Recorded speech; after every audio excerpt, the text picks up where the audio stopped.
plusieurs projets artistiques. J'ai créé mon one-man show où je suis en Johan, mais je fais aussi partie de la troupe du Paillette Queer Show, où j'ai le personnage de Marie Jodassin.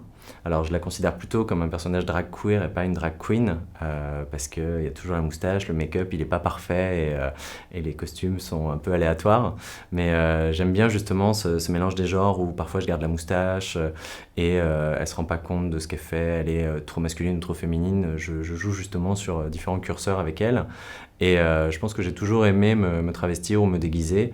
Et depuis tout petit, ça m'a fasciné, comme par exemple avec les dessins animés, où dans le dessin animé de Ranma 1/2, il y avait ce héros qui se transformait en fille lorsqu'on lui mettait de l'eau chaude sur la tête.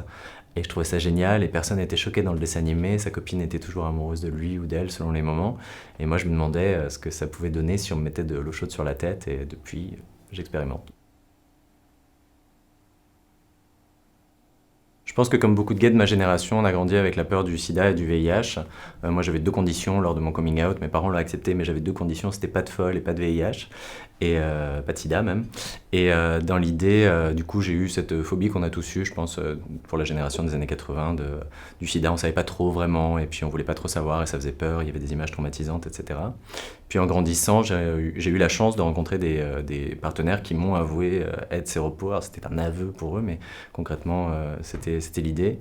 Et ça m'a pas empêché de tomber amoureux, donc c'est là que je me suis remis en question aussi là-dessus, et que j'ai vaincu, pas ma phobie, mais que j'ai appris à savoir ce que c'était.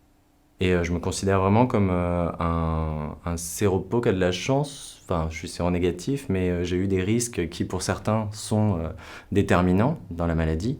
Et moi, je suis juste passé entre les gouttes, donc ça me permet de ne pas être sérophobe. Je sais très bien comment ça s'attrape. Je sais que tout le monde, un jour, a pris un risque. Il y en a qui ont eu moins de chance que d'autres et qui, du coup, sont devenus séropositifs, d'autres non, et voilà.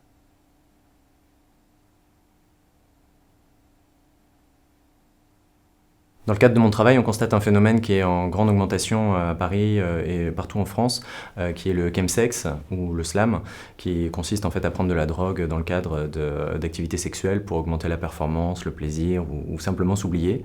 Je pense que c'est dû à une pression générale sur la performance justement, mais dans le cadre du travail, dans notre vie privée, les performances physiques et même sexuelles.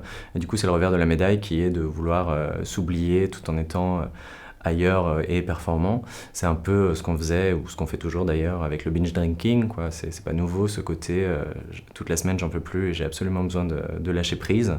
Et comme on n'y est pas autorisé trop souvent, qu'on se l'autorise pas forcément trop souvent, il y a cette solution qui se présente, donc ça augmente énormément.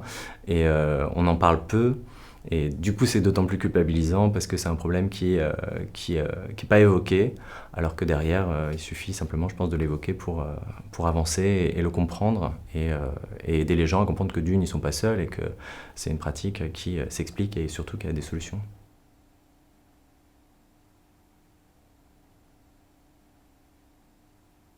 Je suis né en 1984 et à l'âge de 13 ans, j'ai eu mon premier ego trip, je crois, en m'achetant le livre de George Orwell 1984.